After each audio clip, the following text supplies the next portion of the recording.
Ile tata kramane jangkep ora kaya Pak Wakil Bupati. Ayo, piyayine ganteng, resik, putih padha karo Pak Lurah piye. Yen Pak Lurah Wengkal sing putih atine anggene ngayomi warga masyarakat desa Wengkal. Ya Mak ya. Yo nggih pemanasan meneh. Ya sapa sing nembang? Yo Nduk kan nggih tombo kangen Nduk.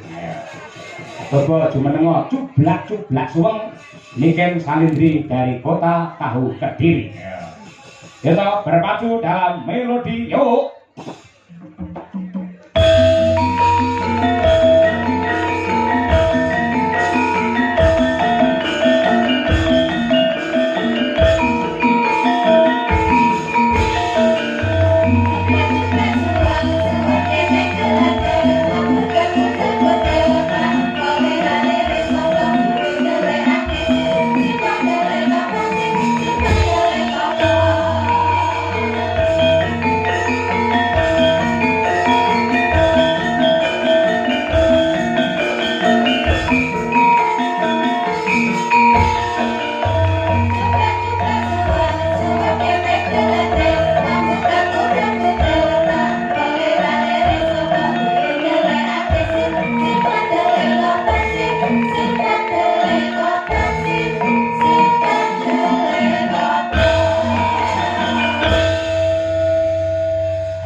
Kita ya bintang dari Kediri Niken Salindri.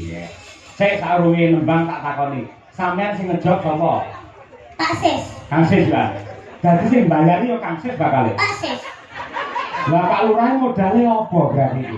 Izin, Pak. Napa? Izin. Izin piye? Izin untuk Keramaian. iya. Oh, ngono kuwi. Aku Kang Sis, sampeyan Kang Sis, ya to. Mama Lucy. Mama Lucy yo Kang Sis padha ae. Sampe nak suara men to, Mbah.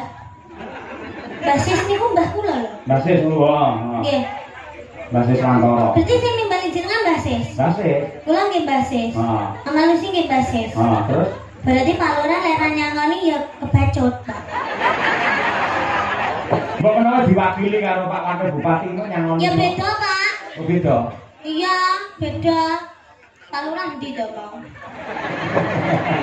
Kula aku wayu tapi ra disangoni. Lho, muni jer Basuki mawa beya, sampeyan nek nembang apik, njogete becik, wis aja kuwatir. Mengko mesti diwakili karo yo nyamini iki bojone Kang Sis yo sing bakale paring tali asih marang panjenengan. Nggih, lek niku pasti. Nggih, niku Mbah Sis sing lenggahe teng sebelahe Bu Lurah. Niku Mbah Huti Sis. Oh iya. Nggih. Nggih. Ya gandeng sing mirsani wis ngenteni sampeyan kabeh. Ya salam-salam kagem sedaya para ngganduk niken. Iki acarane napa, Pak? Hah? Sunatan. Sunatane sinten? Sunatane Pak Lurah. Ya putrane mau kenal jelentrehake Muhammad Wisanggeni. Tapi kan sing nimbali Mbah Sis. Lho, mergane Mbah Sis kuwi wis ndaku putra Pak Lurah Wengkal dadi putrane. Dadi sing dihitanke iki padha karo putune Mbah Sis. Ngoten. Heeh. Terus sing dihitanke iki ponakane Pak Wakil Bupati ngono kuwi. Pokoke pincarane kabeh iso dadi dulur ngono lho. Oh iya.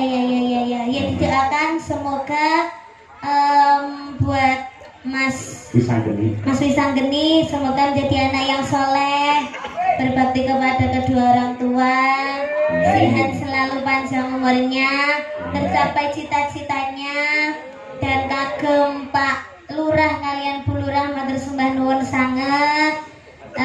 Mugi-mugi sehat selalu, panjang umurnya, kathah rezekine, awet lek ngomong anak putune kalih Mbah Sis kalian Uti. Terima kasih banyak. Sudah Pak. Sampun nggih. Lho penontonnya lho didongakne penontonnya. Ya, terima kasih buat para penonton yang sudah hadir di sini maupun yang lihat di live streaming. Karena sudah menonton Niken beserta Pak Cahyo Kunta Disa Rombonge, mugi-mugi tansah pinaringan rezeki ingkang Pak Cahyo kun tadi sak rombongan kira sak rombonge bakul soto ngono piye? Sama aja. Begitu.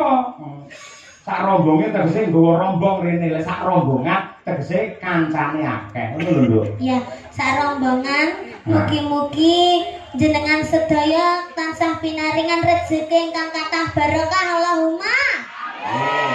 Mugi-mugi tansah pinaringan seger kuarasan panjang umur Allahumma. Mugi-mugi sageta munggah kaji Allahumma. Amin. Mugi-mugi sageta nanggap niken salindri. Ah, yo suwaris kaya ngono sik kurang tanggapan sampean iki ora nggih. Lek kanggone piyai ulang tahun lek mengucapkan piye, Nduk? Ulang tahun. Kalau ulang tahun ya happy birthday, semoga panjang umur sehat selalu, semoga panjang umur sehat selalu. Nggih, selamat ulang tahun ya. Iya. Nah, selamat ulang tahun. Kanggone wong nikah selamate piye ucapane? Sakinah mawaddah warahmah. Oh iya, selamat menempuh hidup Itu baru. baru. Lek kanggo cah sing disunatne selamate piye? Selamat menikmati. Nah, terus Selamat menikmati. Itu kalau dikitan itu bentuknya gimana, Pak? wah, Itunya kok bisa dikitan itu gimana? istilah digitan ki diislamke ya. Nuwun sewu, gen alat vital. Nuwun sewu kuwi kudu ngerti mergo iki agama lho. Gen pepucuke alat vital kae, kuwi iki janjane reget itu adalah najis. Ketika tidak dihitan, tidak dipotong, itu akan menjadikan sumber penyakit dan kalau beribadah kanggone wong Islam, salat ora bisa sah mergo sik enek najise. Mula padha karo Mas Wisanggeni iki diislamke karo Pak Lurah. Mula dihitan. Oh. Berarti kalau sunat itu harus orang Islam aja. Loh, orang wong Islam. Malah biyen ki ning Eropa, para putri, para wanita Eropa nate demo. Nuntut supaya mbuh agamane apa, piyai kampung kudu hitan. Pamri apa? Men ora ana penyakit sing ana alat vital kuwi mau. Oh, gitu. Berarti menyelamatkan ya, Pak, dikitan itu. Menyelamatkan dan juga mengenakkan, Nduk. Piye kono ya iki? Berarti kalau seumpama kan udah dikitan. Ah. Sekarang dikitan Mas Wisanggeni ya, Pak. Terus jale pemene enek regetane berarti ya dikitane. Lah lek anggere reget digital ya entek nondo suwi-suwi. Dadi langsung jenengan enek regetane terus di sunat. Piye ya lek nerangne? Kene Nduk, iki lho ya, ngene ya. Bentuke ya ngono kuwi, Pak. Iki agama lho, iki ilmu lho iki. Iki dadi Berarti ngene ya. pucuke ijo. Nah, apa? Pucuke ijo. Oh, mergo bar digedhuk ning tembok sing rupane ijo. Kok tak terangne, iki papane ya. Lah iki sing dihitan iki, dipotong des iki akhirnya kan ilang. Hilang. Nah, iki ngene. Lah ngene iki kaya anu lho, kaya helm lho Nduk Malian. Lah, iki wis ilang. Iki sing reget iki. Upamane iki pamane go reget kena banyu, kena apa wedi apa kena apa, iki dikumbah wis resik. Oh. Nah, ngene iki sing dadi sumbere virus iki sing iki, ya. Mula iki kudu disingkirke ado. Nah, akhirnya dadi resik, ling ibadah iso sah 100%. Oh, kalau boleh tahu Mas Wisanggeni itu kelas berapa, Pak? Lah, nyuwun prisa karo Pak Lurah. Kelas pinten, Bu? Kelas 5 SD. Nah. Sudah berani dikitan. Kenapa kok gak kelas 1 SMA aja, Pak, dikitannya? Lek kelas 1 utawa kelas 2 SMA, engko lek ngitan iki ulete ra umum. Dadi semono kuwi wis pas, ngono kuwi. Kayak adikmu Brahma kae ya kelas 5, si rambu rangkung, kae si rambune ya kelas 5, ngono kuwi. Oh, rangkum mboten to, Pak. Oh, lha cara anu ana lho, hitan sing putri iki ana lho. Diketok apa nih? Malah gua aku mumet dhewe to nyauri awakmu. Lah intine ngono kuwi dislamake. Ha mula kuwi pepucuke ngalapita sing diketoki jenenge kulup. Mula nek bayang sosok he kulup maju lungguhmu, piye kabarmu kulup? Kulup iki mesti anak utawa putu sing lanang. Nah, ngono kuwi.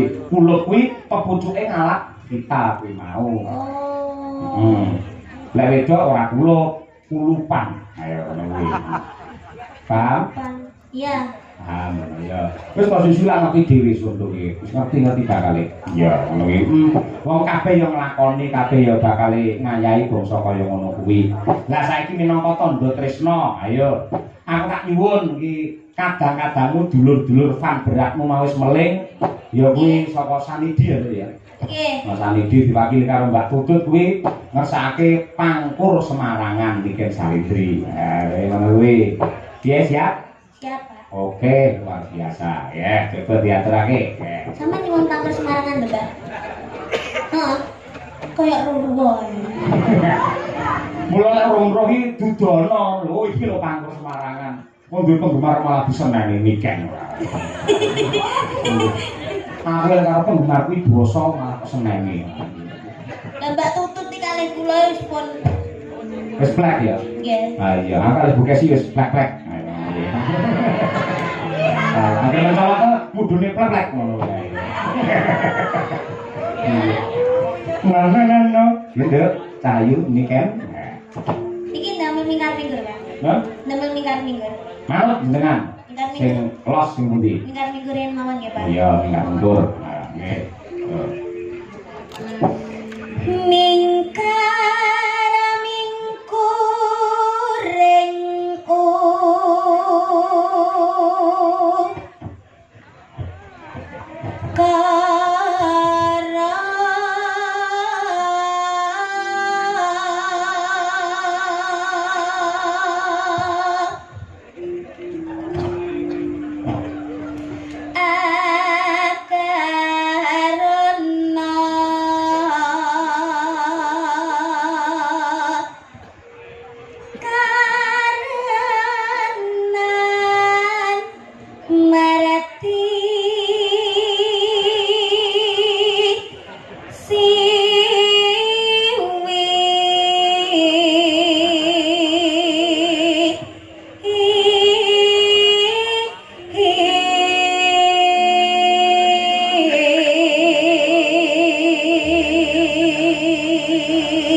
Bobote pengen nonton Niken Salindri lho, aku mak kerakan iso ting curunguk sirah tok ning kono.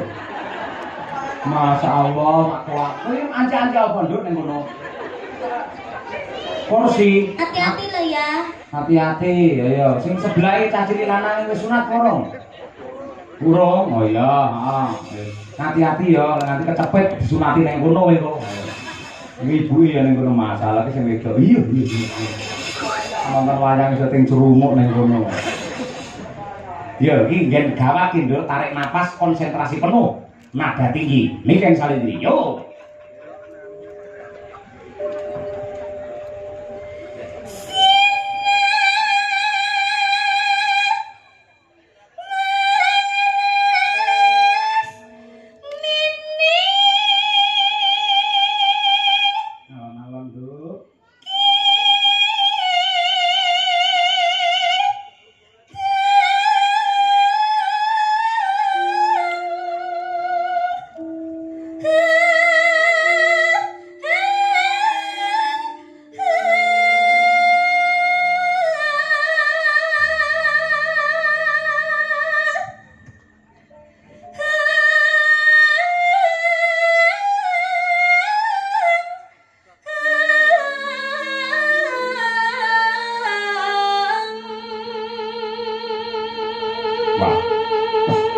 Nada semono kuat wis kaya mboke wisan. Ya tepuk tangan untuk Niken Salindri ya.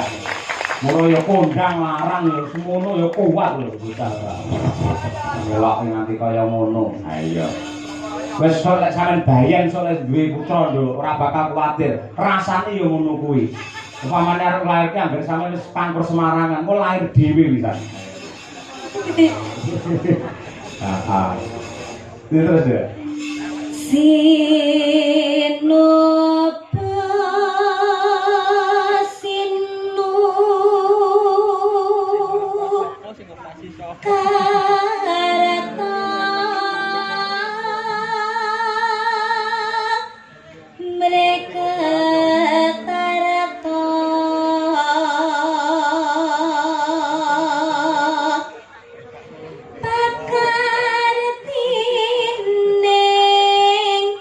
ngelmu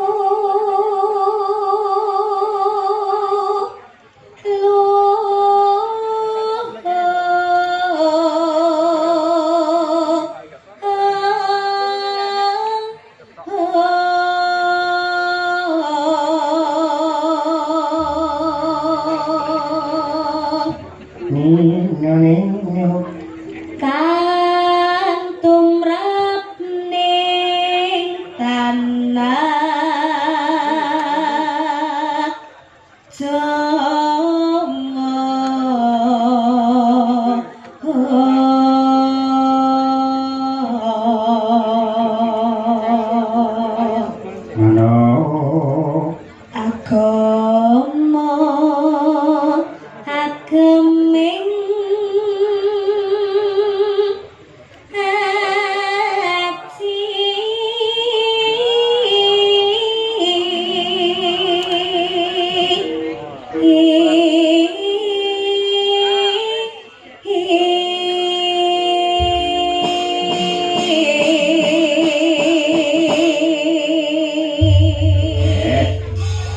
luar biasa ya ya nduk kelangenane bapakmu aturno nggih tangga kangen luwih dhisik iya Pak ayang-ayang gitu ya nggih oke sing nembang sampean gua lah temenanan